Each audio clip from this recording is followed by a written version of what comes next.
Bonjour chers auditeurs et auditrices, bienvenue sur le podcast Arrête de te battre, tu vas encore grossir, le podcast dédié à la silhouette et aux émotions. Je suis Christelle Dalérac, naturopathe, auteure du guide pratique Arrête de te battre, tu vas encore grossir et je suis ravie de vous retrouver pour ce nouvel épisode où aujourd'hui on va parler des bonnes questions à se poser lorsqu'on veut se lancer à vouloir alléger sa silhouette et les premiers pas à faire.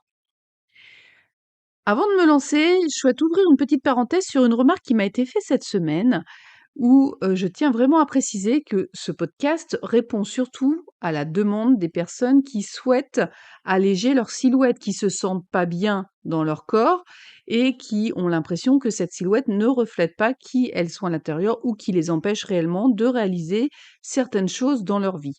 Bien sûr, toutes les personnes qui sont bien avec leur morphologie, je ne suis pas là pour pousser tout le monde à rentrer et surtout pas dans des standards véhiculés par la mode ou les réseaux sociaux. Pour moi, la silhouette, c'est un équilibre entre nos valeurs de vie et notre corps.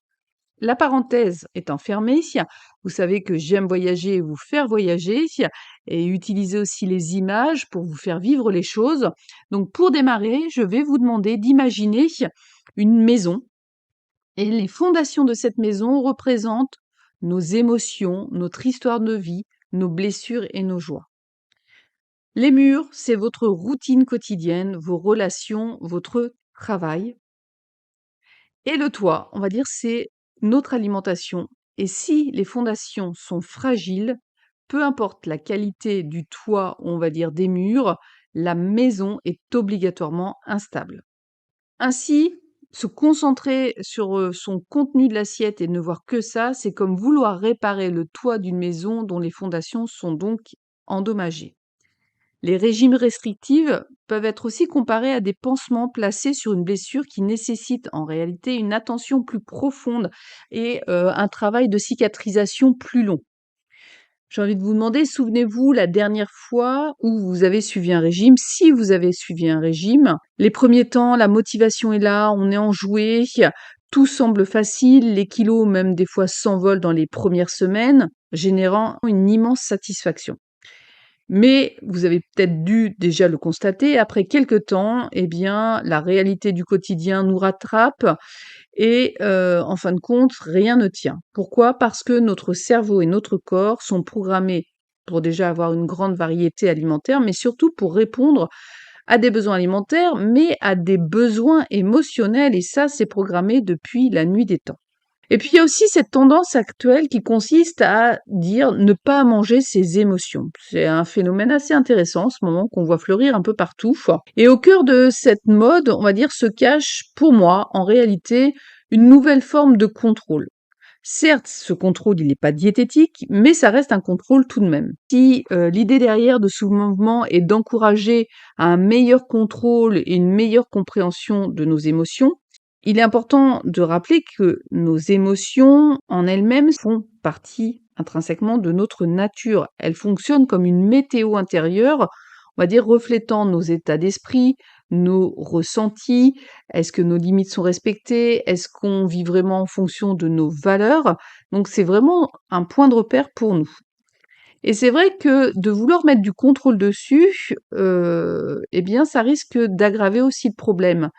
Puisque lorsqu'elles mettent en évidence nos limites, et si on ne les écoute pas, qu'on ne les identifie pas correctement, on ne peut pas trouver la blessure qui se cache derrière et qui doit être, on va dire, réparée. On ne peut pas changer le passé, mais en tout cas, on peut enlever les charges émotionnelles reliées à ces souvenirs douloureux.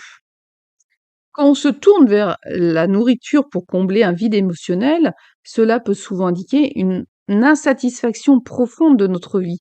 C'est un signe que quelque chose nous manque, que nous vivons en désaccord avec nos valeurs fondamentales et que on devient, oui, un mangeur émotionnel. Mais il sera vraiment plus bénéfique de plonger au-delà de ces émotions, de comprendre vraiment, comme je vous le disais, quelles sont les blessures qui s'active derrière ces émotions. Est-ce que c'est une blessure de rejet, d'abandon, de trahison, d'humiliation, d'injustice, d'intrusion? Et c'est là que la magie va opérer, c'est si on va travailler au-delà de ces émotions. Si je prends l'exemple de Justine, alors Justine, elle est une femme pétillante, dynamique, toujours prête à aider tout le monde. Elle met vraiment l'accent sur son travail, souvent au détriment de son bien-être et le résultat, c'est qu'il y a une prise de poids progressif. Elle s'est concentrée à un moment donné donc sur des conseils, sur son assiette. Effectivement, hein, sur le coup, elle a perdu du poids, elle a bien mis du contrôle. En plus, elle voulait être toujours cette notion de bonne élève. Mais face à la pression du travail, de la famille, du régime, eh bien, tout a explosé en vol et du coup, elle a craqué, elle a eu des grignotages pour du saucisson, pour des chips. Bah, ça l'a pas aidée. Mais pourquoi ça l'a pas aidée?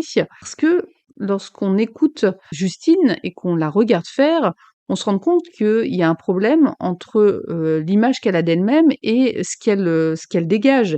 Et derrière ça, ce qu'il fallait comprendre dans tout ce mal-être, c'est qu'elle a un syndrome de l'imposteur et comme elle pense ne pas être une bonne personne, de ne pas mériter les choses, qu'elle ne vaut rien, alors qu'elle est très compétente, ça j'en parle souvent déjà, dans un autre podcast du syndrome de l'imposteur, eh bien tant que ça c'est pas réparé, elle aura beau mettre du contrôle dans ses émotions, ça ne pourra pas aller et c'est normal aussi qu'elle a un niveau de satisfaction de vie assez bas.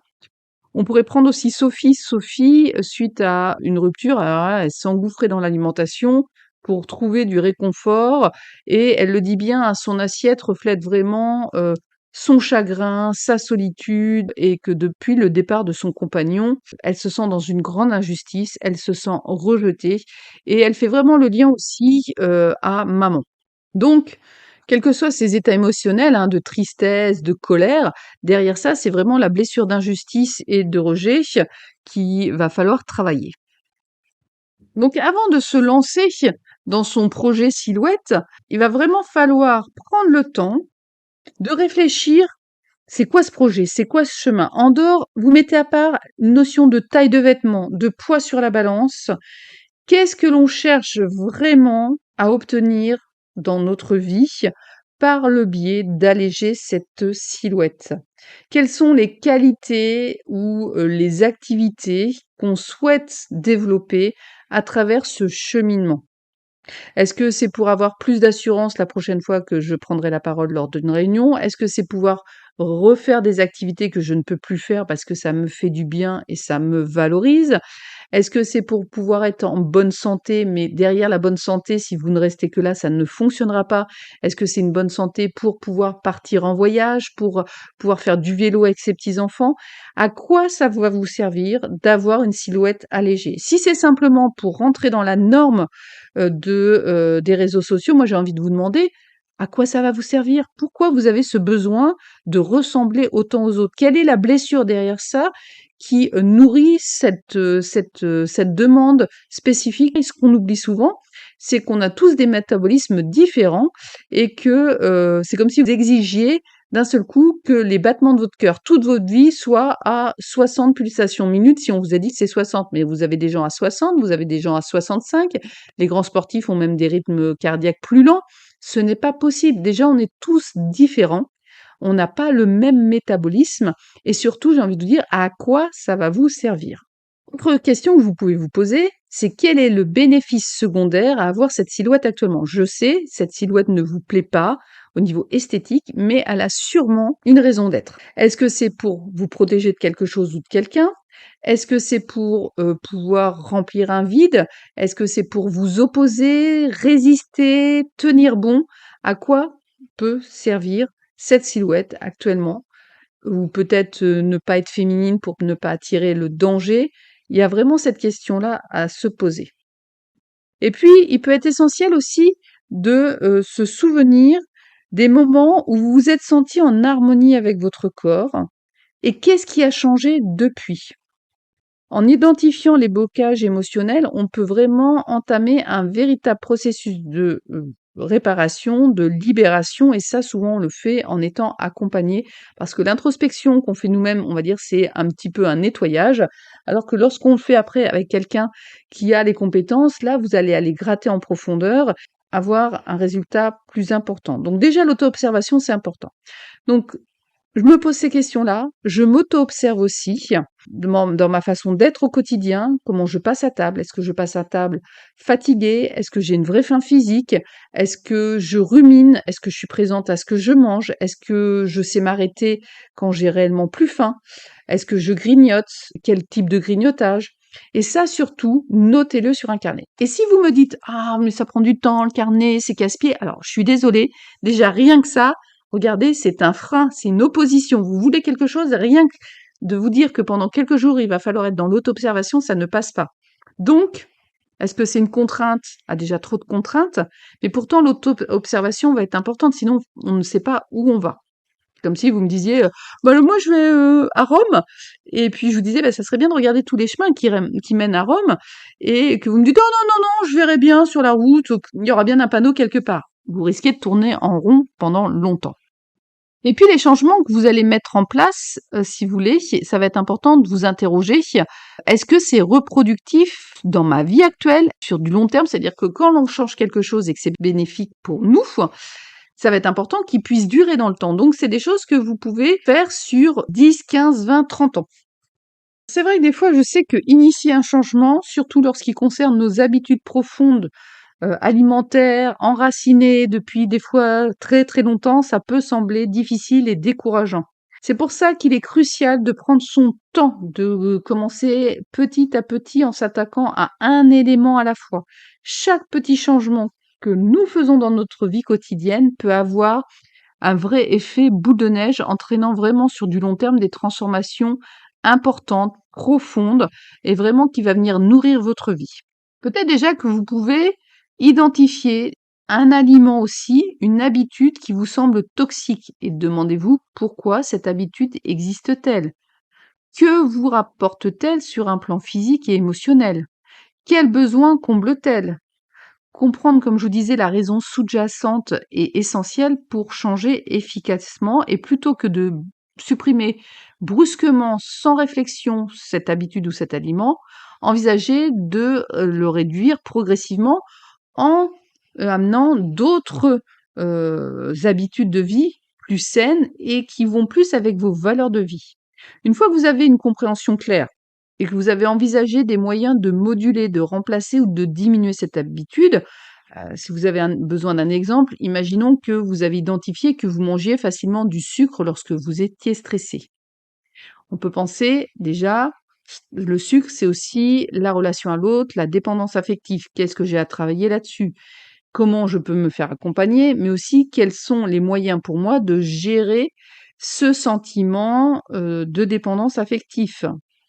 Par exemple, déjà, au lieu de laisser votre cerveau vagabonder, vous pourriez peut-être faire de la pleine conscience en allant faire une toute petite promenade, mais vraiment en étant concentré sur comment on pose mes pieds sur le sol, quel bruit ça fait, est-ce que je sens une résonance au niveau de mes talons, de mes mollets.